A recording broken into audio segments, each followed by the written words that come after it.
Welcome to Sleeping Cerberus ASMR.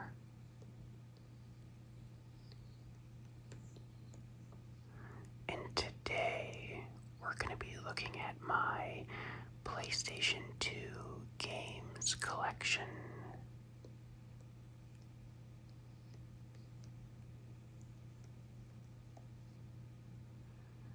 And the PlayStation 2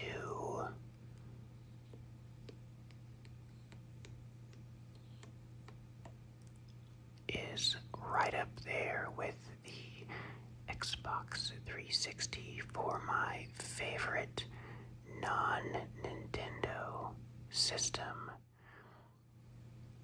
The games released on the PlayStation 2 were so incredibly vast and varied. There really was something for everyone, and this system also had some of the most bizarre games and some of the best games of that era. So let's jump right into my collection, starting with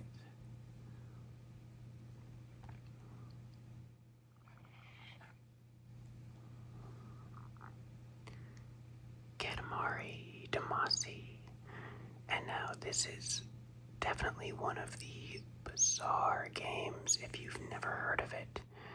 Basically, you play as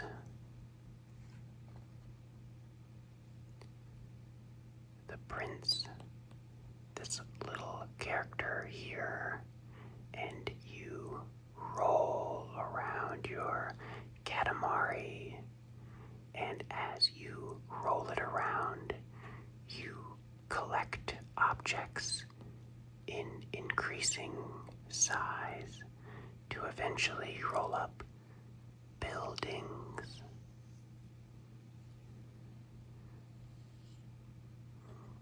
And the soundtrack for Katamari Damacy is incredible if you've never heard it.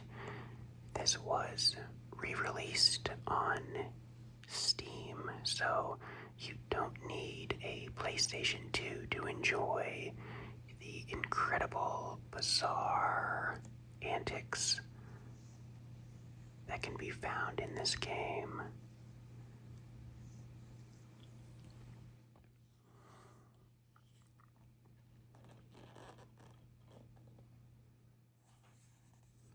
Definitely give this a try if you've never heard of it or played it before. Highly recommended experience. And there's nothing wrong with starting with the first game, this one in the franchise, and see if you like it.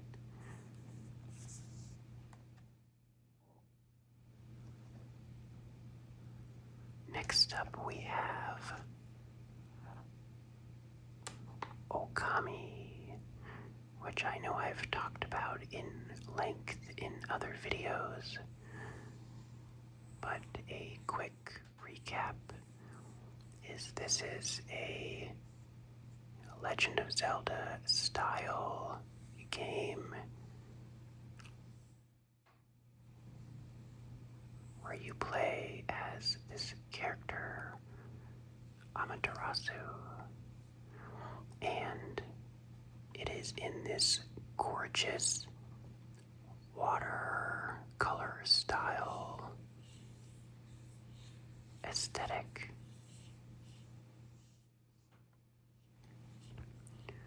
And the combat takes your paintbrush and you will pause the game and draw different actions. Very, very cool. Really looking forward to the long-awaited sequel for this game. Absolutely an incredible game for the PS2.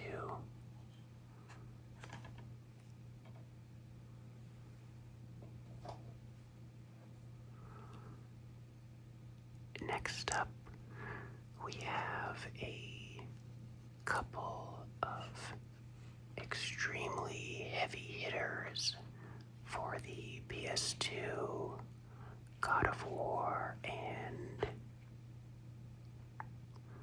God of War 2.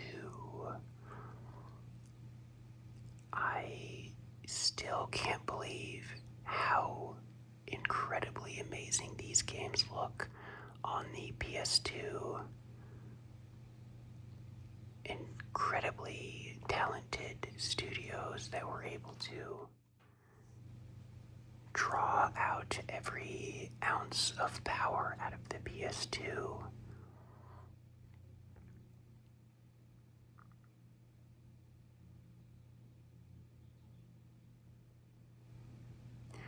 And they are remaking these games. And so I'll be very interested to see how those turn out. But you certainly cannot go wrong with the original duo on the PS2. Incredible action games, wild set pieces.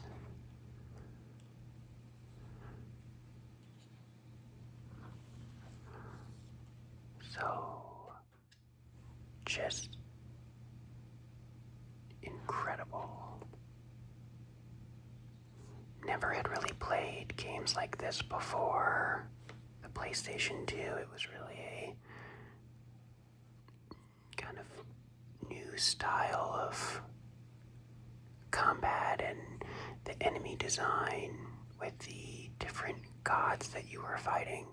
So freaking cool.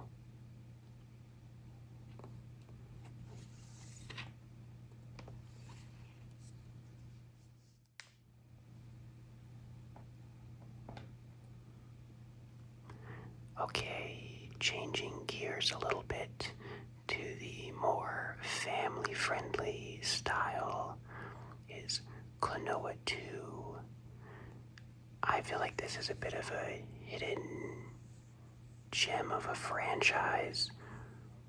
I know it's expanded a little bit to other platforms, but if you've never heard or seen this game before, it's basically a 2.5D game. 3D environments on a 2D action platform game. Super fun, colorful platforming. That's definitely worth your time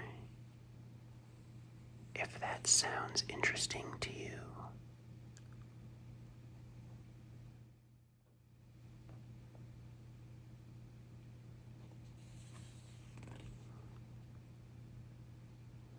Very fun when you need a break from the intense action of God of War.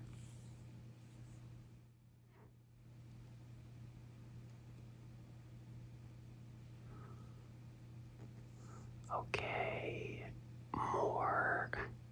The PlayStation 2 is just really hit after hit for some of these games. The next three we're gonna talk about together from the Ratchet and Clank series. I have Going Commando, Up Your Arsenal, and Deadlocked.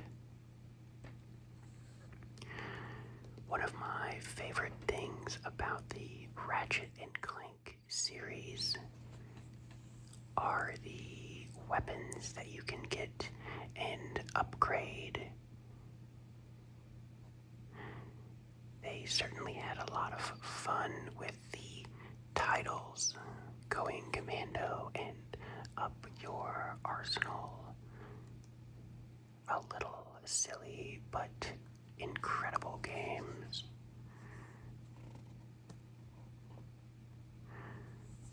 PlayStation Magazine gives it a perfect 10, and it's pretty hard to disagree. These are amazing games.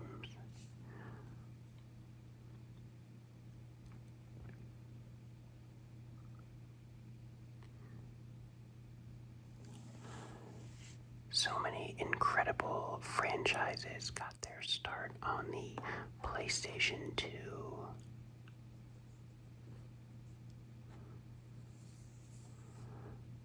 I got deadlocked a little bit late, so haven't had enough time to really dive into this one, but I've heard good things.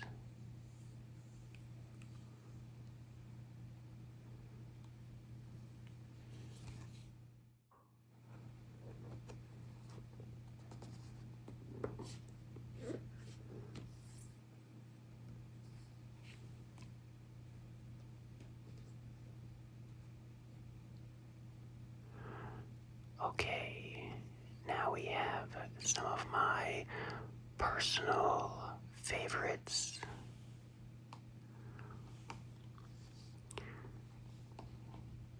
Starting with Baldur's Gate Dark Alliance. So these are a Diablo style hack and slash type of game.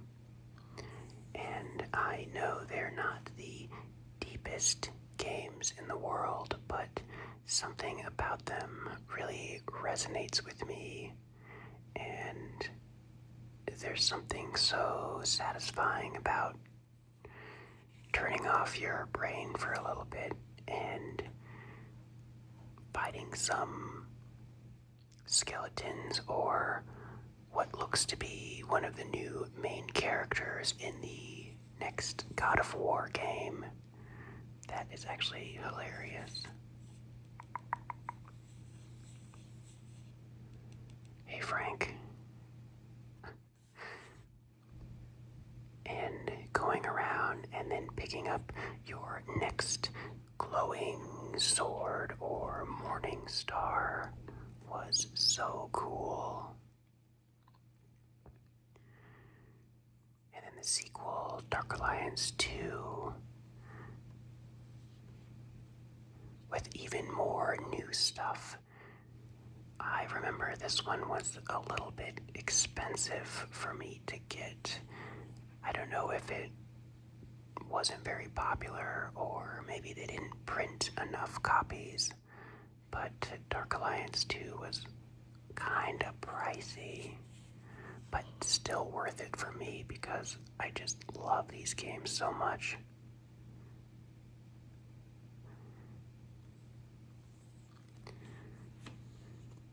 And then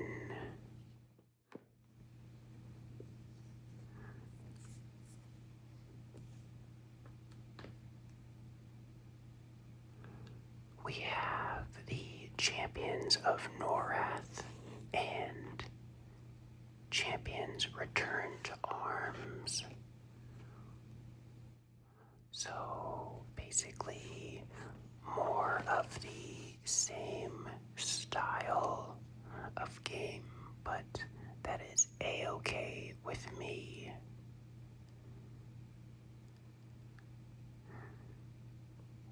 Again, not the absolute deepest type of game, but certainly fun to sit down and hack and slash your way through some dungeons and bring along a friend.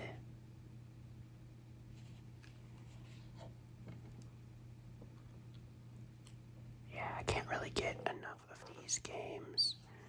They don't really make them anymore, I feel like. But something that I really wish would make a return.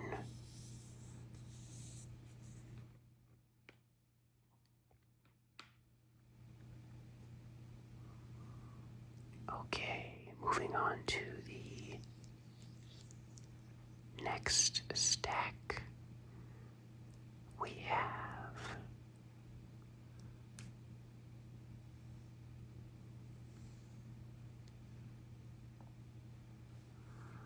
Sly 2, Band of Thieves, and Sly 3, Honor Among Thieves. This is a stealth-based action platformer that again got its start on the PlayStation 2. And normally I'm not super into stealth type games, but for Sly, I will certainly make an exception.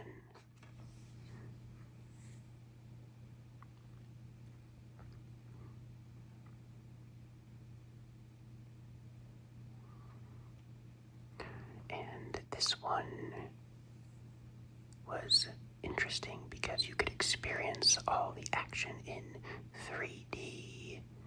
So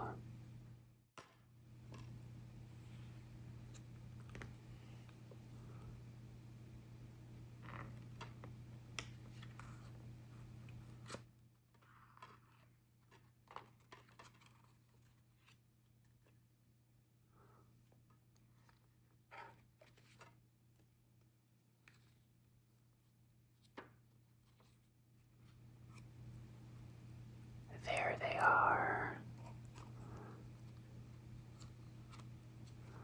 Let's see if I can get these perfect. Okay.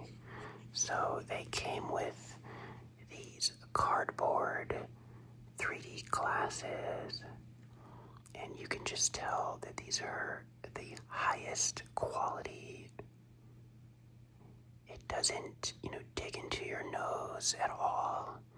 It's totally great for long play sessions. But no, seriously, these are just really to test it out. I didn't think I played with these for very long, but it is certainly very cool and something that I never see anymore. So yeah, the old style 3D glasses were compatible with this game. Very interesting.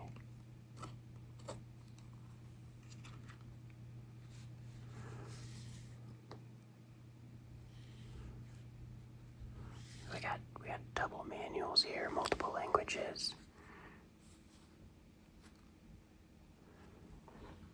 Nowadays you see nothing. There's like a full book in here.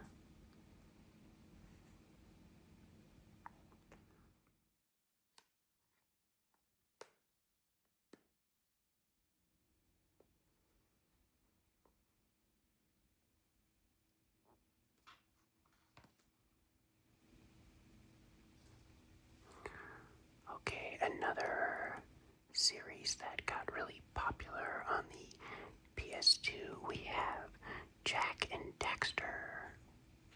Of course, from Naughty Dog fame, that went on to create the incredible Uncharted franchise.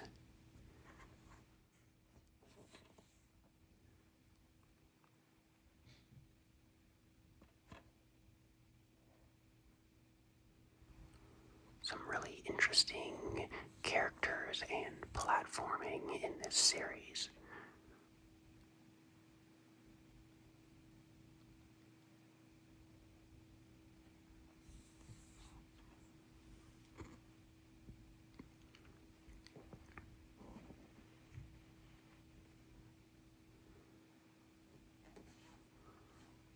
Next up we have The Legend of Spyro, A New Beginning, which is interesting because there was just recently, in 2026, when I'm recording this, a new Spyro game that was announced.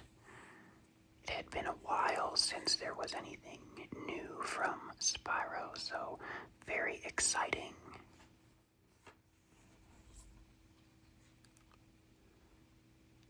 Unleash the true dragon within you.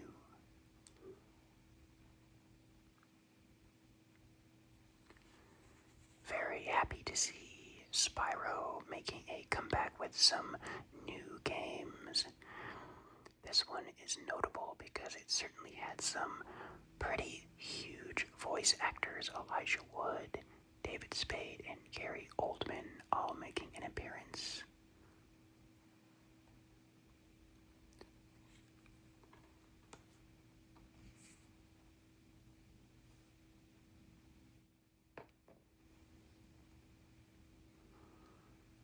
Next up, we have one of my personal favorites again.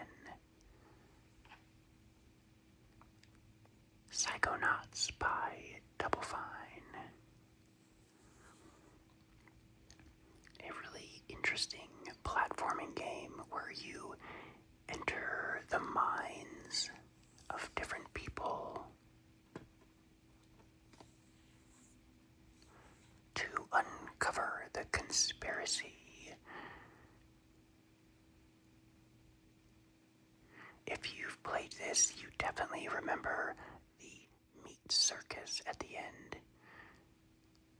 You know exactly what I'm talking about if you played this game. A pretty decent difficulty spike right at the end.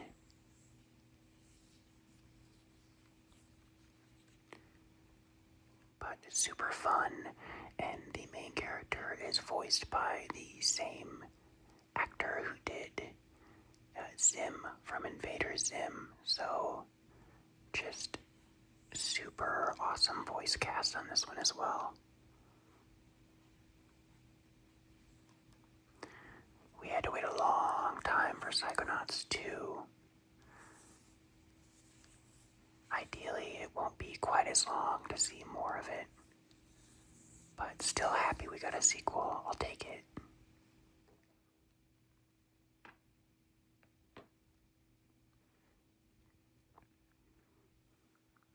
Next up, we have Dead or Alive 2 Hardcore, which has got to be one of the blandest covers I think I have. Like, what were they thinking? This is so boring on the front of this. A fighting franchise that has such an emphasis on the characters for obvious reasons. It's interesting that the main cover of this game is so bland.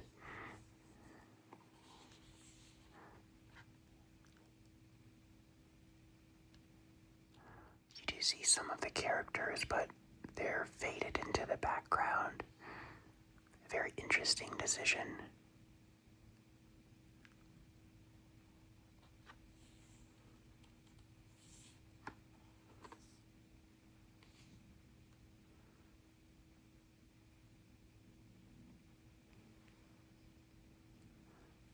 Okay, next up we have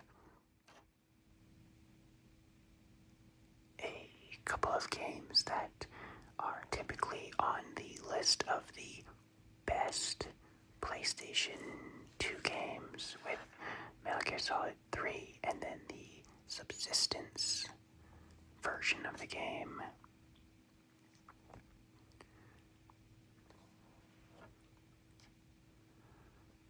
From legendary producer Kojima.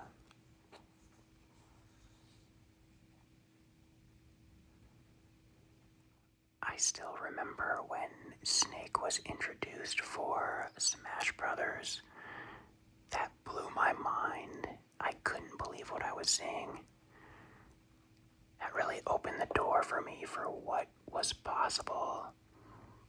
And then obviously we got a ton of other characters in the series after that, but yeah, seeing Snake in a Nintendo game was wild.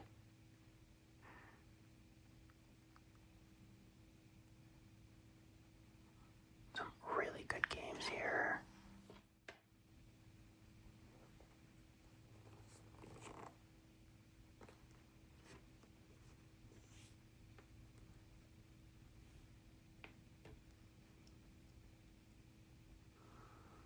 Okay. Next up we have, let's actually get all three of them here.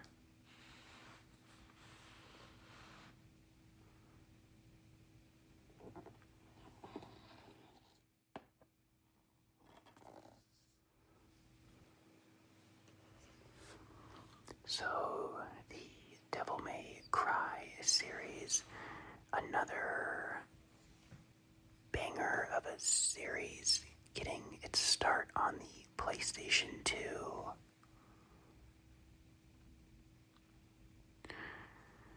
This is an action game where you use Dante's sword and pistols, and you want to try to get like combos, and it can be very technical, but I was never really that good at them, so you don't have to be like the best player in the world to enjoy these games.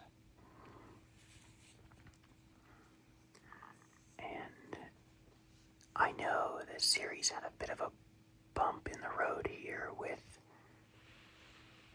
Devil May Cry 2,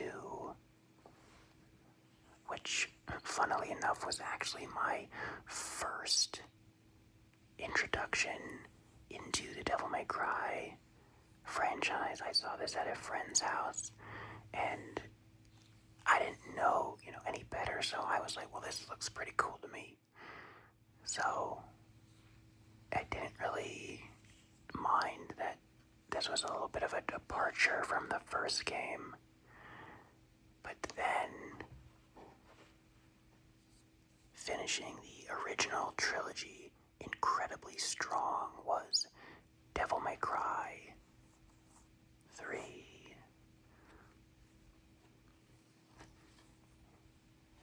This is my favorite of the original 3 Devil May Cry games.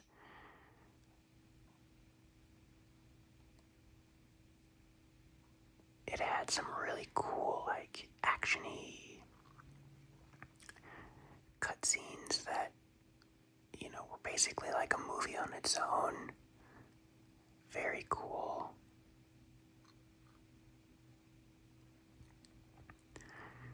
Prequel to the original Devil May Cry.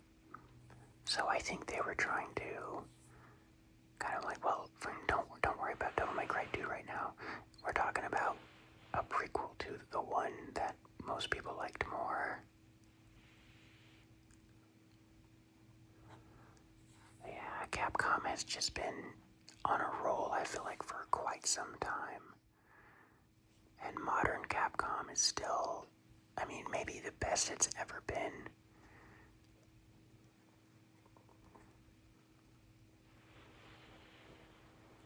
We're going to talk about some more Capcom games here near the end.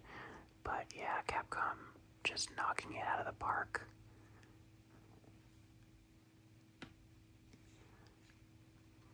And then kind of a interesting sidebar for the Devil May Cry games is Gungrave Overdose, which I think took a lot of inspiration from the Devil May Cry games. And there is also an anime for Gungrave that I watched.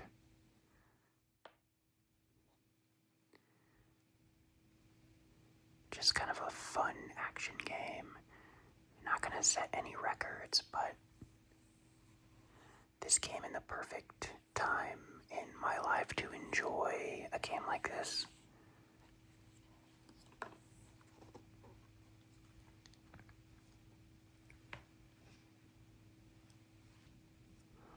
Okay, moving on to the third stack, we have probably the weirdest and most bizarre game in my PS2 collection. We have Stretch Panic.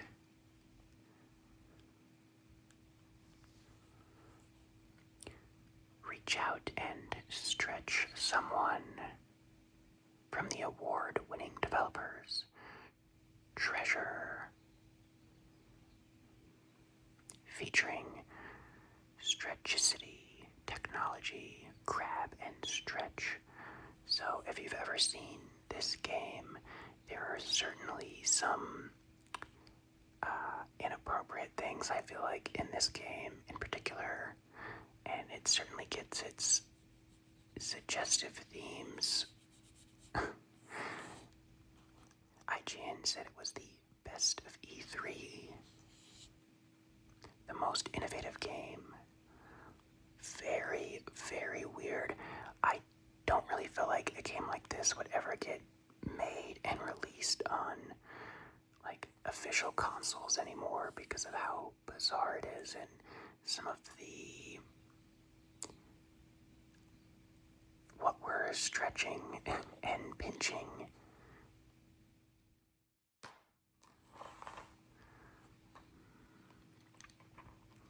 Certainly not appropriate for all audiences.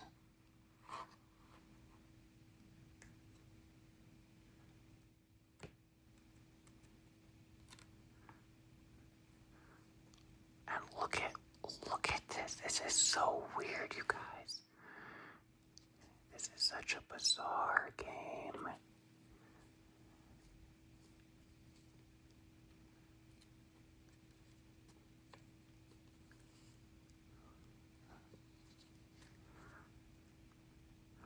Yeah, definitely one of the things that makes the PlayStation 2 great is just how weird it gets sometimes.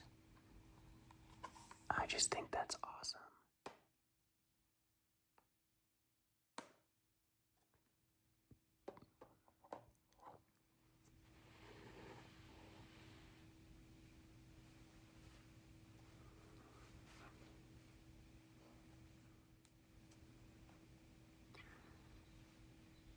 Next up we have The Nightmare Before Christmas, Ookie's Revenge.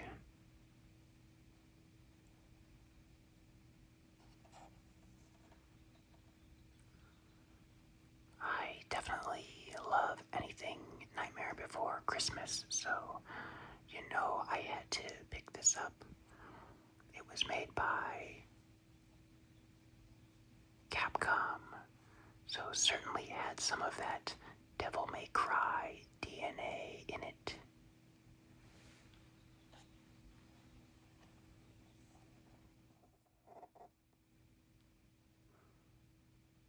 Yeah, I really would be cool to see a modern Nightmare Before Christmas game, or even remaking this one would be awesome.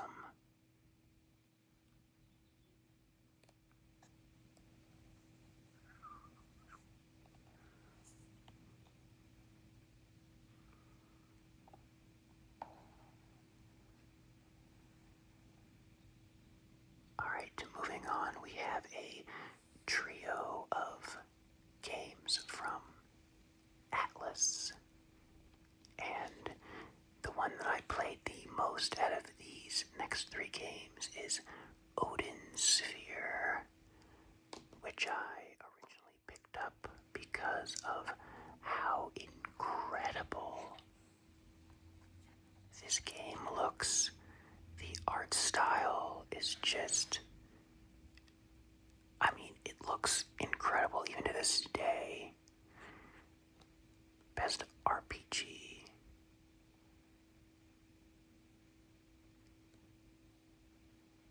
Of 2007 from IGN, so decades ago. Still looking incredible. Play Magazine gives it a 10 out of 10.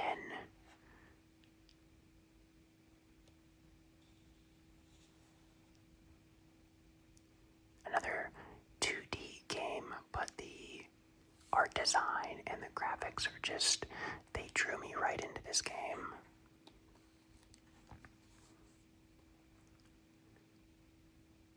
Very fun to look at, this game. And then the next couple from Atlus, I didn't play as much. And it kind of seems like some of these Atlus games are kind of pricey nowadays. I think Devil Summoner, but especially the sequel, Devil Summoner 2, which I don't have, is just getting really, really pricey. So these in my collection.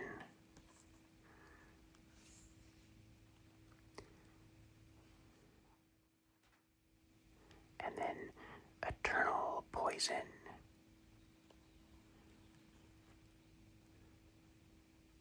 I don't think this one reviewed like super duper well back in the day, but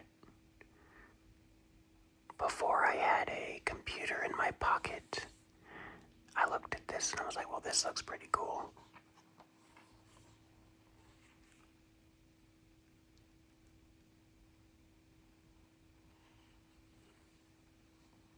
Yeah, Atlus definitely has that high-end pedigree, so I was willing to give it a shot. But certainly, Odin Sphere, an incredible looking game, worth checking out, even if you just go and watch a little bit of gameplay. Very cool.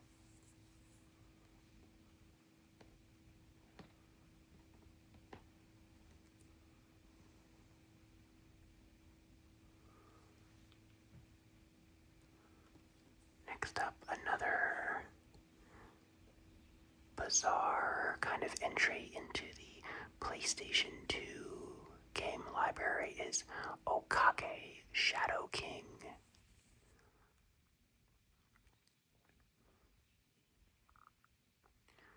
With some more pretty bizarre looking characters. A shadow possessed, a spirit released, a journey taken. Oh, mysterious.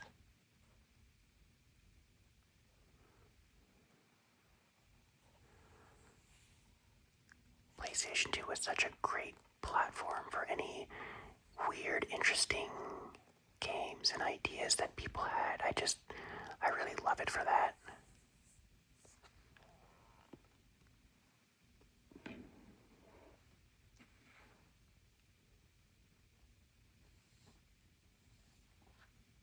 And then we have Soulcalibur 2. This is the PlayStation 2 version, obviously, and I mention that because all of the platforms at the time, Xbox, GameCube, and PS2, all had a unique character entry. This one was from the Tekken series, and the GameCube version has Link.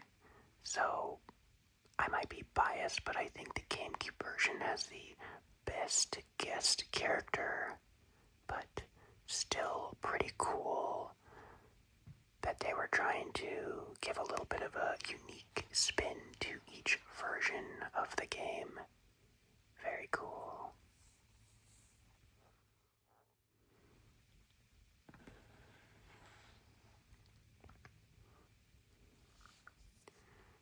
Next up we have Rayman 2 Revolution, and I kept this sticker on here because I think it is really funny. So PlayStation Magazine must buy a perfect example of what a next-gen title should be like. And I think that's funny because Rayman 2 is basically just like, or Rayman 2 Revolution is an enhanced port of a PlayStation 1 and N64 game, Rayman 2. So it's funny that this game, they're talking about how it's a great example of a next-gen title.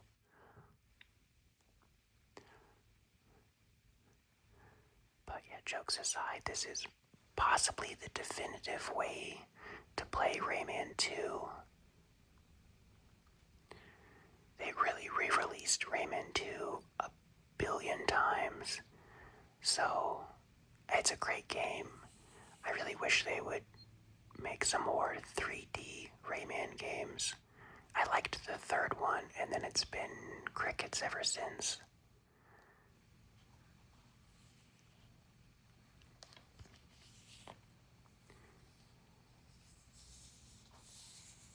Definitely ready for more 3D Rayman.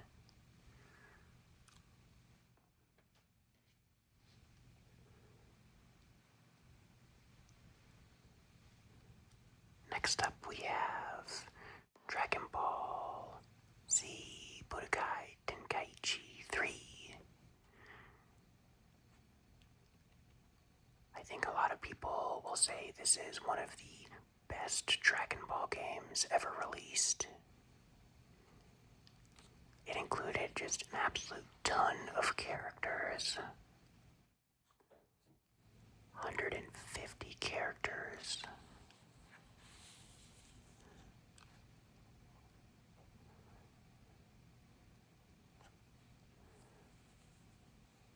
Superhero Showdown. Yeah, I love Dragon Ball Z, and so having all of these characters in one game was awesome. I played the first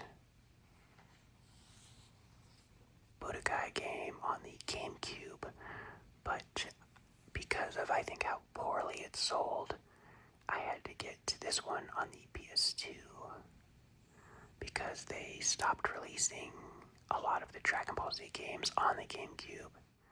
So PlayStation 2 was the place to get it. It's interesting, I think this actually could be kind of one of the rare titles if it didn't have the greatest hits. I think maybe for whatever reason the original run was pretty limited, so if you have a copy of this game without the greatest hits, you could have a little bit of a treasure on your hand. Sounds like it's a little less common than this version, which seems like is everywhere, but that doesn't really matter. The game is awesome.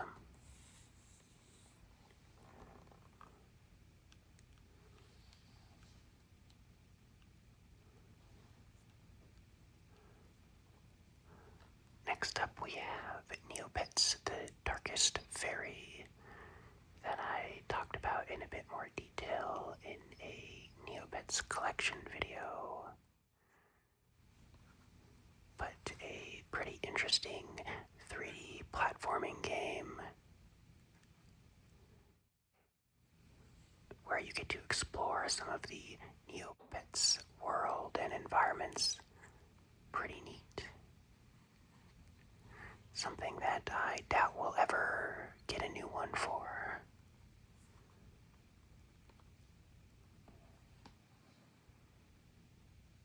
Alright, getting down to the very end here. Very exciting times now for Resident Evil Code Veronica fans, given the brand newly announced remake for this game, Resident Evil Veronica.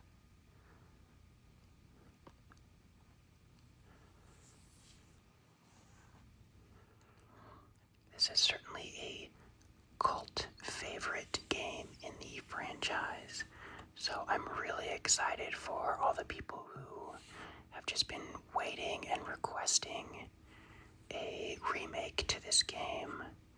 And with how incredible the Capcom remakes have been, I'm really excited to play it myself when it comes out.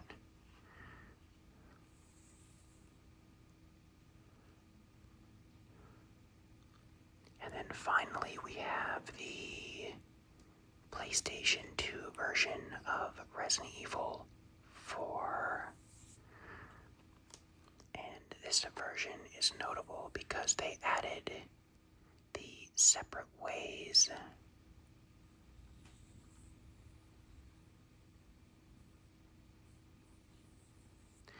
Side story. So you had additional missions. I played the GameCube version to death, so it was cool to see more content. And then, of course, this weapon that he's using right here is like an endgame weapon that will just instantly kill everything. Super, super awesome. A fun way to go through the game again and just annihilate everything. It's so fun to do that, I think.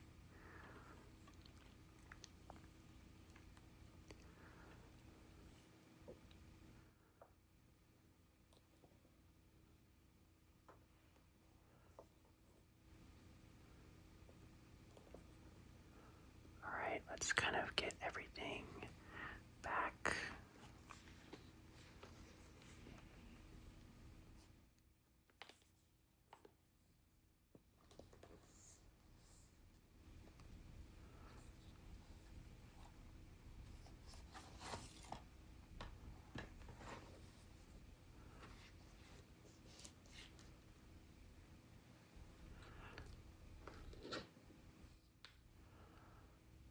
I got the PlayStation 2 when the Slim version was released, and that is just such an incredible little console. Going from the original PlayStation 2 to that top-loading PS2 was so incredible. I couldn't believe what they were able to do for that PlayStation hardware. Getting everything running with such a compact design was just awesome.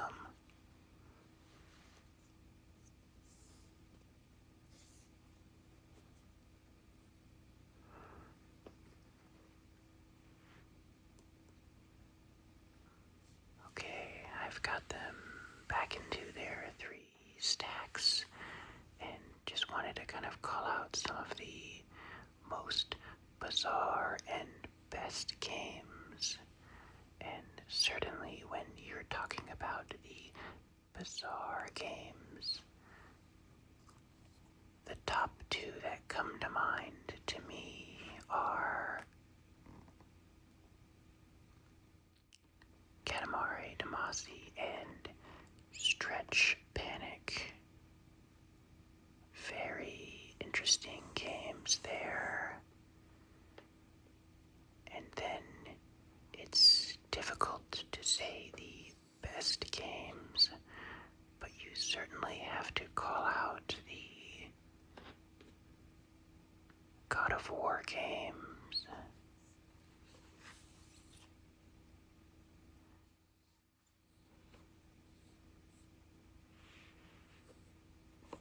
And I think Okami is also one of the absolute best games.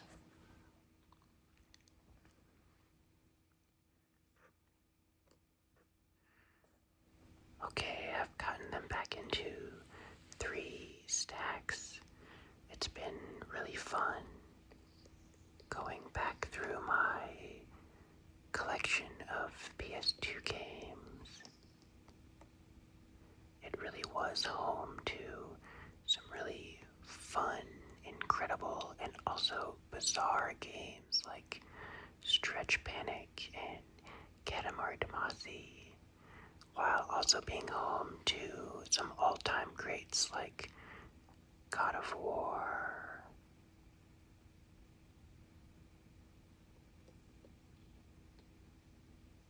Metal Gear Solid, Devil May Cry, the Sly Cooper games, the Ratchet and Clank games. It really shows just how incredible the library of games for the PlayStation 2 really was. And some of my personal favorites that maybe didn't review as well are definitely the Dark Alliance and Champions games.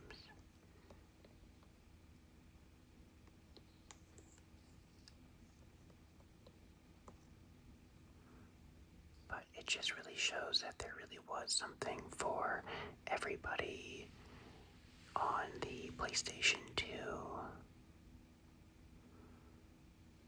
1, 2, 3, 4, 5, 6, 7, 8, 9, 10, 11, 12, 13, 14, 15, 16, 17, 18, 19, 20, 21, 22, 23, 24, 25,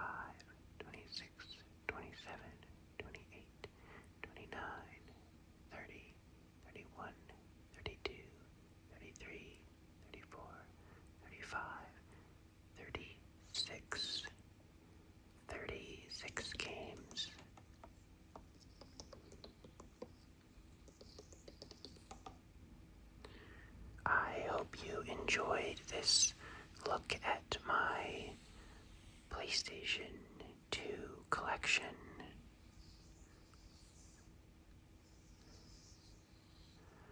Let me know if you had any absolute favorite games that I don't have here, or maybe some lesser known titles that you personally liked, even if they didn't review super great. I always love seeing what people enjoyed playing.